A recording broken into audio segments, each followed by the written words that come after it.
Hello guys, welcome to my YouTube channel Rency circle tech में आपका स्वागत है। आज का जो टॉपिक है हमारा इलेक्ट्रिशियन के एमसीक्यू से रिगार्डिंग है। ये हमारे सेफ्टी के रिगार्डिंग है। एमसीक्यू ये काफ़ी मोस्ट इम्पोर्टेंट क्वेश्चन एग्ज़ाम के पॉइंट ऑफ व्यू से काफ़ी महत्वपूर्ण प्रश्न है। तो अगर आपने हमारा चैनल अभी तक सब्सक्राइब नहीं किया हो तो इस तरीके की नोटिफिकेशन देखने के लिए हमारे चैनल के साथ जुड़े रहें। और इसमें प्रैक्टिकल के रिगार्डिंग भी आपको नोटिफिकेशन मिलती रहती है। नई नई आपको मशीनरी को देखने को मिलती है, तो आपको हम फुल जानकारी प्राप्त करवाएंगे।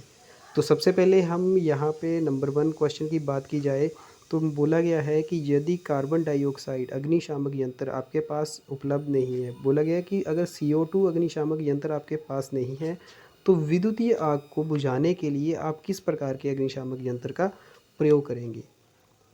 तो यहाँ पे तो इसका जो करेक्ट आंसर है, अगर आपके पास CO2 नहीं है सिलेंडर तो विद्युत आग को बुझा सकते हैं हम, मतलब ड्राई पाउडर के द्वारा भी हम विद्युतीय आग को बुझा सकते हैं। इलेक्ट्रिकल आग को हम ड्राई पाउडर के द्वारा भी बुझा सकते हैं। अब ये बात करें कि वेट केमिकल जो होता है जिसको बोला जाता है गीला रसायन, गीला रसायन जो होता है तो ये दो तरह की आग को बुझाने के काम आता है। नंबर ए वाली आग को और नंबर एफ वाली फायर को। मतलब ए वाली फायर जो होती है ये जो होती है आपकी जो कूड़ा करकट वगैरह से लगी आग जो होती है, जैसे कागज़ जूट कपड़ा आदि से लगने वाली आग जो होती है उसको ए श्रेणी में रखा जाता है। तो उस तरीके की आग को बुझाने के लिए हम गीला रसायन का भी यूज़ कर सकते हैं। और एफ़ टाइप की फायर को बुझाने के लिए हमारी एफ़ टाइप कौन सी होती है, जो हमारी किचन में लगने वाली कुकिंग ऑयल वगैरह से लगने वाली जो आग होती है, ग्रीस वगैरह से लगने वाली जो आग होती है, तो उसको एफ़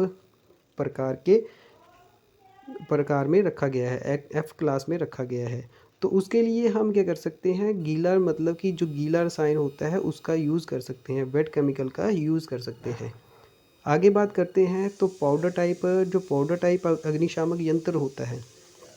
तो पाउडर टाइप अग्निशामक यंत्र जो होता है जिसको ड्राई पाउडर बोलते हैं, जिसमें ड्राई पाउडर भरा होता है, तो उस प्रकार की आग को बुझाने के लिए तो वो जो होती है ए बी सी और डी टाइप की आग को बुझाने के लिए हम क्या कर सकते हैं, ड्राई पाउडर का यूज़ कर सकते हैं, जिसमें कि हमारी अलग अलग टाइप की आग को बुझाया जा सकता है। बट इसमें भी एक कंडीशन होती है, अगर 1000 वोल्टेज से अधिक हो तो इसका प्रयोग नहीं करना चाहिए। अगर मतलब कि 1000 वोल्टेज से आपकी अधिक वोल्टेज हाई वोल्टेज है, इससे अधिक वोल्टेज है तो हम ड्राई पाउडर का यूज़ नहीं करेंगे। तो इलेक्ट्रिकल में भी इसका यूज़ किया जाता है, बट कंडीशन एक है कि ये 1000 वोल्टेज से ऊपर की वोल्टेज नहीं होनी चाहिए, तब हम ड्राई पाउडर का यूज़ कर सकते हैं। आगे बात की जाए तो फोम टाइप जो अग्निशामक होता है, तो फोम टाइप जो अग्निशामक होता है तो उसको क्लास ए टाइप की और क्लास बी टाइप की आग को बुझाने के काम में लिया जा सकता है। तो ये हमारे नंबर 1 क्वेश्चन था। तो आपको ये क्वेश्चन समझ आ चुका होगा, तो हम अगले क्वेश्चन के ऊपर चलते हैं। आगे चलते हैं नंबर 2 क्वेश्चन के ऊपर। तो नंबर 2 सेकंड क्वेश्चन क्या है हमारा, एनएफपीए चार्ट में आग के खतरों को किस रंग से दर्शाया गया है। तो इसका सही ऑप्शन है लाल। तो सबसे पहले हम क्या इसकी फुल फॉर्म जानते हैं कि एनएफपीए क्या होता है। इसको बोला जाता है national fire protection association, national fire protection association. तो यहाँ पे ये एक डायमंड की तरह चार्ट होता है, इस तरीके से आपको दिखेगा ये चार्ट। तो उसमें 4 कॉलम बनाए जाते हैं हज़ार्ड के, यहाँ पे हज़ार्ड के लिए 4 कॉलम बनाए जाते हैं। तो ये अलग अलग रंग से इंगित किए जाते हैं, मतलब कि अलग अलग रंगों को दर्शाते हैं। जैसे कि अब आपको पता है कि आग के खतरों के लिए हमारा लाल रंग यूज़ किया जाता है, आग के खतरों के लिए, जो कि हमारा फिनेबिलिटी, अभी मैं बताता हूँ। तो ये जो आता है, ये आता है हमारा लाल रंग जो होता है फिनेबिलिटी के लिए, फिनेबिलिटी के लिए हमारा लाल रंग यूज़ किया जाता है। आगे बात की जाए येलो कलर की, बात की जाए तो येलो कलर होता है, येलो कलर का यूज़ किया जाता है। तो ये किया जाता है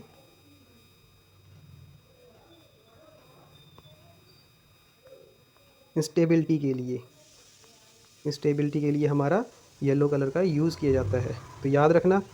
आगे जो नीला कलर जो यूज़ किया जाता है, ब्लू कलर जो यूज़ किया जाता है, ये हेल्थ के लिए यूज़ किया जाता है। ब्लू मतलब कि हेल्थ हज़ार्ड जो होते हैं उसके लिए ब्लू कलर यूज़ किया जाता है।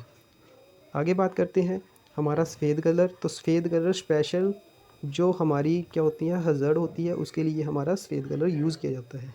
तो इस तरीके का ये हमारा क्वेश्चन था।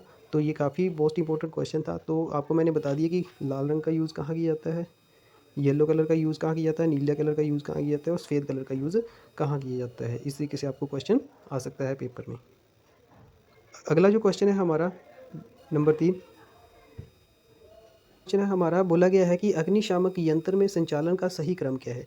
अग्निशामक यंत्र में संचालन का सही क्रम। तो आपको ये एक क्वेश्चन घुमा के आया हुआ है जिसका कि आपको आंसर पता भी होगा। तो सबसे पहले हमें जो फायर एक्सटिंग्विशर होता है उसको चलाने का सही क्रम पूछा जा रहा है। तो फायर एक्सटिंग्विशर को चलाने का सही क्रम क्या होता है, पहले पुल करते हैं, फिर एम करते हैं, फिर स्क्वीज़ करते हैं, फिर हम क्या करते हैं स्वीप करते हैं। तो ये हमारा आंसर था। तो मतलब कि इसमें आप ऑप्शन देखोगे तो ऑप्शन नंबर ए जो है हमारा करेक्ट है। तो इसमें आपको पास करना पड़ेगा ऑप्शन नंबर ए। तो यहाँ पे इस तरीके से आपको क्वेश्चन भी आ सकता है। तो यहाँ पे आप देखोगे तो डबल एस यहाँ पे भी है और डबल एस यहाँ पे भी है और डबल एस इस तरीके से भी है। तो यहाँ पे आपको इस तरीके से भी घुमा के भी क्वेश्चन आ सकता है कि जो हमारा एस है, ये जो थर्ड नंबर पे एस जो है, तो ये क्या इंगित करता है। तो ये यहाँ पे आपको पता होना चाहिए। पहले क्या आएगा, स्क्वीज़ आएगा, फिर आएगा स्वीप। क्वेश्चन आ सकता है तो इसको विशेष ध्यान रखना कि पहले हमारा क्या आएगा, स्क्वीज़ आएगा, फिर स्वीप आएगा। ठीक है, तो ये हमारा काफ़ी इंपॉर्टेंट क्वेश्चन था। ये भी आपको मैंने बता दिया। आगे चलते हैं नेक्स्ट क्वेश्चन में। आई थिंक आपको समझ आ चुका होगा। तो अगला क्वेश्चन जो है हमारा 4th नंबर जो क्वेश्चन है, तो इसको पढ़ते हैं हम। तो यहाँ बात की जाए, बोला गया है कि अग्निशामक यंत्रों में वे उसकी कलर कोडिंग के बारे में निम्नलिखित में से कौन सा गलत सम्मिलित है। अब यहाँ पे बोला गया है कि गलत कौन सा है कलर कोडिंग के। अगर आपने फायर एक्सटिंग्विशर देखा होगा तो फायर एक्सटिंग्विशर के ऊपर, अग्निशामक यंत्र के ऊपर इस तरीके से एक कलर कोडिंग लिख बनी होती है, एक पट्टा बना होता है जिसके ऊपर कलर कोडिंग की जाती है। तो वहाँ पे आपको लिखा होगा, जैसे इसके ऊपर CO2 लिखा होगा और साथ में आपको कलर कोडिंग बनी होगी यहाँ पे दिखेगी। तो आप अब बात करें तो सबसे पहले इसका सही आंसर देख लेते हैं। तो ये हमारा येलो कलर, जो आपको फॉर्म टाइप फायर एक्सटिंग्विशर है तो इसके ऊपर येलो कलर नहीं होता है। तो यहाँ पे आपका सबसे पहले वाटर टाइप जो होता है उसके ऊपर रेड होता है, CO2 के ऊपर ब्लैक, ये भी बिल्कुल ठीक है। ड्राई पाउडर के ऊपर ब्लू कलर ही होता है। पर जो ये जो हमारा फॉर्म टाइप जो अग्निशामक यंत्र होता है इसमें क्रीम कलर होता है, क्रीम कलर होता है, इसके ऊपर क्रीम कलर बनाया जाता है, लगा होता है। आप देखना, कभी चेक करना उस चीज़ को। तो इसका सही ऑप्शन है हमारा। तो ये बोला गया है कि कौन सा गलत सम्मिलित है। तो गलत कौन सा था इसमें, तो ये भी ध्यान रखना कभी भी। तो क्वेश्चन किसी भी तरीके से आप पूरा पढ़ोगे तभी आपको समझ आएगा क्वेश्चन का। आगे चलते हैं नंबर 5 पे। क्वेश्चन नंबर 5 क्या है हमारा, तो यहाँ पे बोला गया है निम्नलिखित में से कौन सा एक आग बुझाने का विकल्प नहीं है। तो यहाँ पे बोला गया है कि आग बुझाने का विकल्प नहीं है। तो आपको पता होगा कि आग 3 कारणों से लगती है। तो 3 कारण कौन कौन से हैं, तो एक इस तरीके से चार्ट बनाया जाता है। तो ये आपको पता होगा, ये ऑक्सीजन होता है यहाँ पे, और यहाँ पे हीट होता है, और यहाँ पे आपको फ्यूल देखने को मिलेगा। तो यहाँ इन तीनों के कारण, अगर ये तीनों चीज़ें आपस में मिल जाती हैं तो आग लगती है। तो अगर इन तीनों में से किसी एक को हम क्या कर देंगे, कट कर देंगे, इन तीनों में से किसी एक को कट कर देंगे तो आग बुझ जाएगी, उससे हमारा आग कंट्रोल हो जाएगी। अब आप यहाँ पे सबसे पहले हम बात करें तो अगर चार्ट की बात आपको बता दिया। अब ऑक्सीजन, ऑक्सीजन जो होती है उसको हम बोलते हैं स्मूथनिंग, स्मूथनिंग इसको बोला जाता है स्मूथनिंग। ये आप देखोगे तो ऑक्सीजन को बोला जाता है स्मूथनिंग, जिसको बोला जाता है दम घुटना। अगर आप रेत या कभी आप ऑक्सीजन को ख़त्म करना चाहो तो रेत क्या करोगे, उसके ऊपर रेत फेंकोगे या फिर कंबल वगैरह अगर फेंक दोगे तो उसकी ऑक्सीजन ख़त्म हो जाएगी और आग क्या हो जाएगी, बुझ जाएगी। तो दूसरा होता है हमारा, दूसरा होता है हीट। हीट क्या होता है, हीट के ऊपर अगर आप कूलिंग कर दोगे, कूलिंग कर दोगे हीट के ऊपर, तो क्या करेगा, हीट पे अगर कूलिंग हो जाए तो भी हमारी आग बुझ जाएगी। तो दूसरा कारण ये है आग बुझाने का। तीसरा कारण क्या है हमारा, स्टार्विंग। तीसरा कारण क्या है, स्टार्विंग। स्टार्विंग मतलब फ्यूल। अगर हम क्या करें, फ्यूल को अलग कर लें, फ्यूल को अलग कर लें मतलब कि ईंधन को ख़त्म कर दें तो हमारी आग क्या हो जाएगी, बुझ जाएगी। तो बुझ जाएगी आग हमारी, जिससे कि आग नहीं लगेगी। तो ये 3 कारण थे हमारे आग लगने के। तो ये 3 कारण आग लगने के थे, और ये जो चौथा आप देखोगे तो इंसुलेटिंग, ये हमारा गलत है, ये गलत है। तो मतलब ऑप्शन नंबर हमारा जो ऑप्शन नंबर हमारा क्या है, तो ऑप्शन नंबर जो हमारा डी है ये बिल्कुल करेक्ट आंसर है। तो यहाँ पे आप देखोगे तो ये जो है आग बुझाने के बोला गया है, आग बुझाने का विकल्प नहीं है, तो ये इंसुलेटिंग हमारा आग को नहीं बुझाता है। तो ये 3 कारण क्या हमारे आग को बुझाने के कारण हैं। आगे हम चलते हैं नंबर 6 पे, क्वेश्चन पे। अगर आपको हमारा वीडियो अच्छा लग रहा हो, क्वेश्चन समझ आ रहे हो, तो हमारे चैनल को लाइक, शेयर एंड सब्सक्राइब जरूर करें। आगे जो है हमारा सेफ सेफ्टी शूज़ किस प्रकार की पीपीई श्रेणी में शामिल होते हैं। तो यहाँ पे बोला गया है कि पीपीई तो ये होता है पर्सनल प्रोटेक्टिव इक्विपमेंट। तो ये इसकी फुल फॉर्म होती है पर्सनल प्रोटेक्टिव इक्विपमेंट।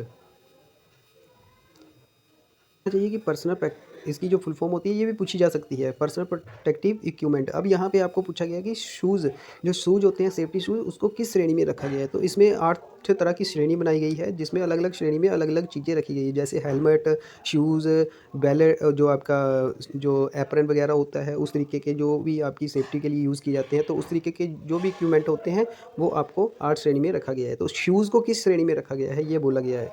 तो यहाँ पर बात करें तो यहाँ पर बोला गया है कि यहाँ तो इसका जो आंसर है, सही आंसर है, उसको शूज़ को रखने की श्रेणी जो है पीपीई 2 में रखा जाता है, इसको पीपीई 2 में रखा जाता है। तो यहाँ पे याद रखना पीपीई 2 में किसको रखा जाता है, शूज़ को, सेफ्टी शूज़ जो होते हैं। तो आई थिंक आपको ये भी क्वेश्चन समझ आ गया होगा। आगे चलते हैं नेक्स्ट क्वेश्चन के ऊपर।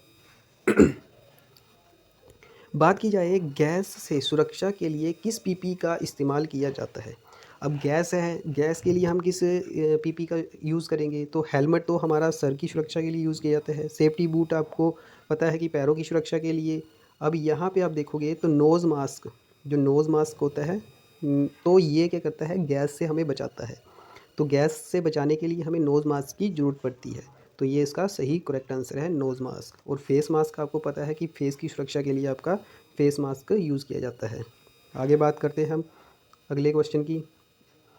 तो यहाँ पे देखेंगे अग्निशामक में पाए जाने वाले सीटीसी का क्या अर्थ होता है। सीटीसी मतलब कि इसकी फुल फॉर्म पूछी गई है, सीटीसी। तो ये आपको नॉर्मल सा क्वेश्चन है, ये आपको सभी को पता होगा, जिसका आंसर है कार्बन टेट्रा क्लोराइड। तो ऑप्शन नंबर सी आपका करेक्ट है, कार्बन टेट्रा क्लोराइड। अगर आपको और भी जानकारी चाहिए, इसी तरीके की वीडियो चाहिए, तो आप हमारे चैनल के ऊपर कमेंट, हमारी वीडियो के ऊपर कमेंट करें, ज़रूर हम इस तरीके के और भी टॉपिक लेकर आएंगे आपके लिए। आगे बात करते हैं, निषेध संकेत किस आकार में बने होते हैं। निषेध मतलब कि जो हमें निषेध करते हैं, किसी चीज़ से मनाही करते हैं, रोकते हैं पहले, कि अगर इस चीज़ को आप नहीं लगा के जाओगे तब आप काम नहीं कर सकते हो। तो उस तरीके के जैसे आपके गोगल्स हो गए, मतलब कि ऐनक वगैरह, चश्मा जो वगैरह होता है, तो उसका आकार जो बना होता है वो गोल आकार की शेप में होते हैं, गोल आकार की शेप में बनाए जाते हैं। इस तरीके से आपके गोल आकार की शेप में उसको प्रोवाइड किया जाता है, गोल आकार की। इस तरीके से जो साइन होते हैं सेफ्टी साइन। तो इसमें बड़ा इसका बॉर्डर कैसा होता है, अगर बात की जाए तो इसमें बोला जाता है कि इसका बॉर्डर कैसा होता है, इसका बैकग्राउंड कलर कैसा होता है, इसका साइन कैसा होता है। इस तरीके के और भी क्वेश्चन आते हैं इसमें, तो ये भी आपको पता होना चाहिए। इसके पॉइंट ऑफ व्यू से आपको काफ़ी मोस्ट इंपॉर्टेंट इसमें से क्वेश्चन बनते हैं। तो आपको निषेधात्मक पता लग गया होगा कि इसका गोल आकार होता है, इसका जो साइन होता है। आगे बात करते हैं नंबर 10 क्वेश्चन, जो हमारा लास्ट क्वेश्चन जो है हमारा। तो यहाँ पे बात करते हैं 10 क्वेश्चन की। बोला गया है कि अग्नि को कंबल, रेत इत्यादि के द्वारा ऑक्सीजन की आपूर्ति को रोककर शमन करने की प्रक्रिया क्या कहलाती है। शमन करने की प्रक्रिया क्या कहलाती है। अग्नि को कंबल, रेत इत्यादि से द्वारा ऑक्सीजन की आपूर्ति को रोककर शमन करने की प्रक्रिया क्या कहलाती है। तो आपको अभी मैंने बताया कि जो हमारे 3 तरह के आपको मैंने बताया, एक स्टार्विंग, एक कूलिंग, एक आपको स्मूथरिंग। तो स्मूथरिंग क्या होता है, अगर उसके ऊपर कंबल, आग के ऊपर हम कंबल फेंक देंगे, रेत फेंक देंगे, तो उससे क्या हो जाएगा, ऑक्सीजन ख़त्म हो जाएगी। ऑक्सीजन ख़त्म होने के कारण क्या हो जाएगा, उसका दम घुटेगा, ऑक्सीजन बंद हो जाएगी आना, तो हमारी आग बुझ जाएगी। तो यहाँ पे क्या होगा, ऑप्शन नंबर बी आपका करेक्ट होगा। यहाँ पे ऑप्शन नंबर बी आपका सही होगा। तो स्मूथरिंग क्या होती है, स्मूथरिंग से हम क्या करते हैं, स्मूथरिंग ऑक्सीजन को ख़त्म करती है, तो उससे हमारा क्या होता है, आग बुझ जाती है। तो इस तरीके के ये क्वेश्चन हमारे 10 क्वेश्चन थे। तो अगर आपको हमारा वीडियो अच्छा लगा हो तो चैनल को like and share and subscribe ज़रूर करें और हमारे चैनल के साथ बने रहें। धन्यवाद।